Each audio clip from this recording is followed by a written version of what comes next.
హౌతీలు దండయాత్రను ప్రకటించడమే.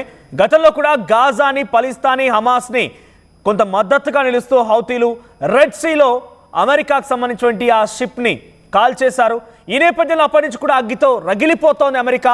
ఎప్పుడు అవకాశం దొరుకుతుందో చూస్తుంది. అంతలోనే అమెరికా అధ్యక్షుడిగా ట్రంప్ వచ్చి రాగానే మనం చూసాం, ఇరాన్ పైన వార్నింగ్ ఇస్తూ ట్రంప్ మాట్లాడాడు.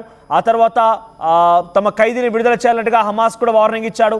ఈ నేపథ్యంలో మరోసారి హౌతీల పైన కూడా ఆయన వార్నింగ్ ఇచ్చి ఆ వార్నింగ్ నిజం చేస్తూ 31 మంది మరణానికి కారణమయ్యాడు. ఎయిర్ స్ట్రైక్స్ మనం చూస్తున్నాం ఆర్టీవీ స్క్రీన్ పైన. ఎయిర్ స్ట్రైక్స్ చేస్తూ ఎమెన్స్ హౌతీ పైన ఈ దాడులు కొనసాగిస్తూ ఉన్నారు. అయితే హౌతీల పైన దాడి చేయడానికి మరొక ప్రధానమైన కారణం ఏంటంటే ఇరాన్ హౌతీలకు సపోర్ట్ చేస్తోంది. ఇంతటి మరణకాండ సృష్టించేటువంటి హౌతీల పైన మీరు సపోర్ట్ చేస్తారా అంటూ కూడా ఇరాన్పై ఆగ్రహంతో రెచ్చిపోతూ హౌతీలను అంతమొందించే ప్రయత్నం చేశారు. అయితే అమెరికాలో ఎటువంటి ప్రమాదం వాటిల్లా అది హౌతీల కారణమని తెలిస్తే కనుక ఏకంగా ఎవరిని వదిలిపెట్టే ప్రసక్తే లేదంటూ ట్రంప్ కూడా మాట్లాడుకొచ్చారు. సో ఎవరైనా సరే హౌతీలకి మద్దతుగా నిలిస్తే వారి పరిస్థితి కూడా ఇదే రకంగా ఉంటుందంటూ ఆయన చెప్పుకొచ్చారు. 31 మంది ఇప్పటికీ మృత్యువాత పడ్డారు. డొనాల్డ్ ట్రంప్ ఇచ్చిన ఆదేశానుసారం మిలిటరీ స్ట్రైక్, ఎయిర్ స్ట్రైక్స్ కొనసాగిస్తోంది. ఈ నేపథ్యంలో ఈ యొక్క మరణాలు సంభవించాయి. ఆ దృశ్యాలు మీరు ఆర్టీవీ స్క్రీన్ పైన చూడొచ్చు. హౌతీలను ఎట్టి పరిస్థితుల్లో వదిలే ప్రసక్తే లేదంటున్నారు. Trump orders navy strike on Houthi targets in Yemen's capital of Sanaa అనే ప్రాంతంలో ఈ హౌతీల పైన దాడులు జరుగుతున్నాయి. ఇంతకీ హౌతీలు అంటే ఏంటి? ఈ హౌతీలకు సంబంధించి మనం కొంత డీటెయిల్డ్గా మాట్లాడుకుంటే కనుక యెమెన్ అనేది middle east country. So middle east కంట్రీలో హౌతీ అనేది ఒక రిలీజియన్. నార్థెన్ ఆఫ్ యెమెన్లో వారంతా కూడా ఒక రిలీజియన్గా స్థిరపడ్డారు. జయాదీ సెక్ట్ షీ ఇటే ఇస్లాం అనే ఒక మూమెంట్ని వారు ముందు కొనసాగిస్తూ ఉన్నారు. సో నార్త్ ప్రాంతంలో ఈ హౌతీలు తమకి ప్రత్యేకంగా కొంత వెసులుబాటు కావాలి. గతంలో యెమెన్ ఏకంగా పూర్తిగా వారి ఆధీనంలో ఉండేది. కానీ రాను రాను కాస్త వారి ఆధీనం నుంచి పక్కకు వెళ్ళిపోయింది. ఈ నేపథ్యంలో రిలీజియస్ ఫైట్ కొనసాగిస్తూ ఉన్నారు. సో ఈ నేపథ్యంలో యెమెన్ ప్రభుత్వం నుంచి కొంత ఒత్తిడి ఎదుర్కొంటూ ఉన్నారు. యెమెన్ క్యాపిటల్ సనాకి కొంత ప్రభుత్వం మారిపోయింది. అక్కడ ప్రభుత్వం వారి చేతుల నుంచి వెళ్ళిపోయింది. సనా విశ్వవ్యాప్తంగా అంటే ఆ దేశం మొత్తం కూడా వ్యాపించింది. ఆ యెమెన్కి మొత్తం కూడా వారే ఇతర అంటే హౌతీలకు వ్యతిరేకస్తులు అక్కడ అధికారాన్ని చేపట్టారు. అప్పటి నుంచి కూడా కొంత అక్కడ ఉద్యమం కొనసాగిస్తూనే ఉంది. ఈ హౌతీలకి ఒకవైపు నుంచి సౌదీ అరేబియా, మరోవైపు నుంచి ఇరాన్ కొంత మద్దతు నిలుస్తూనే ఉంది. యెమెన్ ప్రభుత్వాలపైన ఉద్యమాన్ని కొనసాగిస్తూనే ఉన్నారు. ఈ నేపథ్యంలో యెమెన్కి కొంత అమెరికా మద్దతు కూడా ఉంది. అంటే హౌతీలకు వ్యతిరేకంగా ఉన్నటువంటి యెమెన్ దేశస్తులకి అమెరికా సపోర్ట్నిచ్చింది. ఈ రకంగా అమెరికా ఇండైరెక్ట్గా హౌతీలకి వ్యతిరేకంగా మారింది. అయితే గాజా పైన ఇజ్రాయెల్ వార్ చేస్తున్న విషయం మీకు తెలిసిందే. గాజా స్ట్రిప్లో అక్కడ వార్స్ కొనసాగుతోంది. ఇప్పటికే కొన్ని వేల మంది మరణించారు. కనీసం లెక్క పెట్టలేని పరిస్థితి ఉంది. కొంత అంచనాకు వచ్చాయి. మొన్న మధ్యనే గాజాలో మరణాలకు సంబంధించి సుమారుగా 70,000కు పైగా మరణాలు సంభవించి ఉంటాయంటూ కూడా గాజా ప్రకటించింది, హమాస్ ప్రకటించింది. ఈ నేపథ్యంలోనే అక్కడ పలిస్తానీల పైన, గాజా పైన, హమాస్ పైన వరుసగా ఇటు ఇజ్రాయెల్ దాడి చేస్తున్న నేపథ్యంలో దానికి అన్ని రకాల యుద్ధానికి సంబంధించి పరికరాలను సమకూరుస్తోంది అమెరికా. ఈ నేపథ్యంలో తమకి వ్యతిరేకంగా ఉన్నటువంటి అమెరికా, ఇండైరెక్ట్గా వ్యతిరేకం చేస్తున్న అమెరికా ఏకంగా ఇజ్రాయెల్ పైన సపోర్ట్ ఇస్తోంది. కాబట్టి ఇజ్రాయెల్కి వచ్చేటువంటి ఆ యుద్ధ విమానాలకు సంబంధించి యుద్ధ పరికరాలకు సంబంధించినటువంటి ఒక షిప్ని రెడ్ సీలో పేల్చేసింది హౌతీస్. ఈ హౌతీస్ ఆ చర్యకు పాల్పడడంతో ఇరాన్ కూడా హౌతీస్కి మద్దతుగా నిలుస్తుంది. అప్పటికంటే ముందే యెమెన్ పైన ఉన్నటువంటి హౌతీస్ వ్యతిరేకుల పైన హౌతీస్ చేసే పోరాటంలో ఇరాన్ మద్దతుగా నిలుస్తున్నటువంటి ఆ విషయాన్ని మనం చూస్తూనే ఉన్నాం. ఈ నేపథ్యంలో హౌతీస్కి ఇరాన్ సపోర్ట్ అప్పటి నుంచి ఉంది. సౌదీ అరేబియా సపోర్ట్ ఉంది, ఇరాన్ సపోర్ట్ ఉంది.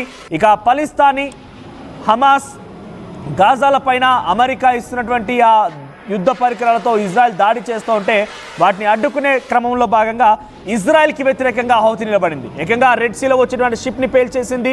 ఈ నేపథ్యంలో అప్పటి నుంచి కూడా అమెరికా రగులుతోంది. అమెరికా కోపంతో రగిలిపోతోంది. ఎప్పుడెప్పుడు అవకాశం అని చూస్తుంది. ఈ నేపథ్యంలోనే హౌతీస్ పైన నిన్న రాత్రి నుంచి కూడా చాలా ఎయిర్ స్ట్రైక్స్ కొనసాగిస్తోంది. సుమారుగా ఇప్పటివరకు 31 మంది హౌతీలు మరణించారు, దుర్మరణ పాలయ్యారు. దాని తాలూకా దృశ్యాలు మనం ఆర్టీవీ స్క్రీన్ పైన చూస్తున్నాం. అయితే హౌతీల పైన దాడిని అమెరికా ఇంకా కొనసాగిస్తాం, ఎవరైనా సరే ఇంకా హౌతీలకు మద్దతుగానే అంటే ఇండైరెక్ట్గా అటు ఇరాన్కి కూడా వార్నింగ్ ఇస్తోంది. ఇరాన్ ఇప్పటికే హౌతీలకు సపోర్ట్ ఇస్తోంది. కాబట్టి ఇంకా కూడా మీరు హౌతీలకి సపోర్ట్ ఇస్తూ కనుక కొనసాగితే డెఫినెట్గా అమెరికాకు చెట్టు చేసే విషయం ఏదైనా కూడా మేము ఎట్టి పరిస్థితుల్లో ఉపేక్షించం. అంతటి స్థాయిలోనే మేము ఖండిస్తూ ఉంటాం, అవసరమైతే మేము ఈ రకంగా విజృంభించాల్సి వస్తుందంటూ కూడా ట్రంప్ మాట్లాడుకొచ్చారు. చాలా ఇంట్రెస్టింగ్ ఆయన ఒక ట్వీట్ కూడా చేశారు. అది చెప్పే ముందు ఒకసారి దృశ్యాలను చూడండి.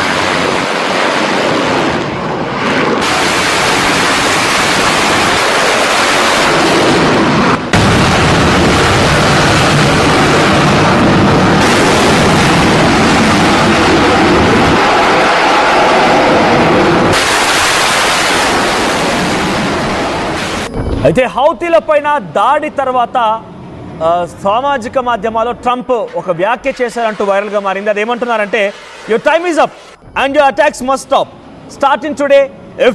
If they don't, hell will rain down upon the you like nothing you have ever seen before. ఇక్కడ ఆయన ఉద్దేశం ఏంటంటే, యువర్ టైమ్ ఈజ్ అప్, మీ సమయం ముగిసింది. And your attacks must stop, మీరు ఇకపైన అటాక్ చేయడం ఆపాల్సిందే. స్టార్టింగ్ టుడే, ఈ రోజు నుంచే మీరు దాన్ని ఆపేయండి. ఇఫ్ దే డోంట్, ఒకవేళ కనుక ఆపకపోతే మీరు నరకం చూడాల్సి వస్తుంది. హెల్ will rain down upon you like nothing you have ever scene. మీరు ఎప్పుడూ కూడా కని విని ఎరగని రీతిలో, చూడని రీతిలో ఒక నరకాన్ని చూడాల్సి వస్తుందంటూ ట్రంప్ హెచ్చరిస్తున్నారు. ఈ నేపథ్యంలో మరి అటు యెమెన్ నుంచి కూడా ఇదే స్థాయిలో రియాక్షన్స్ వస్తున్నాయి. యెమెన్ కూడా ఏం చెప్తుందనంటే, అమెరికా మా పైన ఇప్పుడు ఈ దాడి చేస్తోంది కావచ్చు, కానీ మేము కూడా సిద్ధంగా ఉన్నాం. ఏదో ఒక సమయాన మేము కూడా మా రెస్పాన్స్ని, మా రియాక్షన్ని చూపించాల్సి వస్తుందంటూ కూడా యెమెన్లో సానా, యెమెన్ రాజధాని సానాలో వారంతా కూడా చెప్తున్న పరిస్థితి కనబడుతోంది. The explosion will where violent and shook like neighbourhood and earthquake. అంటే వాళ్ళు చెప్తోంది ఏంటంటే, ఇటు హౌతీస్ ఏం చెప్తున్నారంటే, మీరు కూడా ఇంతకు మించి ఒక వాయిలెంట్ సిచ్యువేషన్ చూడాల్సి వస్తుంది. ఎర్త్క్వేక్ అంటే భూకంపాన్ని మీరు కూడా ఎదుర్కోబోతున్నారు, తస్మాత్ జాగ్రత్త అంటూ అమెరికాని కూడా అటు హౌతీలు హెచ్చరిస్తున్నారు. They terrified our women and children. One of the residents who have named his as Abdullah Ahiya. ఎవరైతే హౌతీలకు సంబంధించి గతంలో ఒక కీలకమైన వ్యక్తిగా ఉన్నటువంటి వ్యక్తి పేరు పెట్టుకున్న వ్యక్తిని, చిన్నారిని కూడా ఈ రకంగా చిదిమేశారు. మా హౌతీలకు సంబంధించి చిన్నారులని, మా నివాసితులని, మా ఆడవారి పైన దాడి చేసి చంపేశారు. కాబట్టి మీ పైన కూడా ఎదురు దాడికి సిద్ధంగా ఉండండి, మీరు కూడా మీ దగ్గర కూడా భూకంపం రాబోతుందంటూ హౌతీలు చెప్తున్నారు. దీనిపై మరిన్ని డీటెయిల్స్ కొంత సచిన్ అందిస్తారు. సచిన్, ఏంటి మీ దగ్గర ఇన్ఫర్మేషన్ ఏంటి? హౌతీలు అమెరికా పైన నిజంగా తిరుగుదాడి చేసేటువంటి స్థైర్యం, ధైర్యం హౌతీల దగ్గర ఉందా? రైట్, మొత్తం ఇది విషయం. హౌతీలు తిరుగుదాడి చేస్తామంటూ చెప్తున్నారు. ఈ నేపథ్యంలో అమెరికా ఎలా రెస్పాండ్ అవుతుందో చూడాలి. ఇరాన్ మద్దతు అయితే హౌతీలకి చాలా సంపూర్ణంగా ఉంది.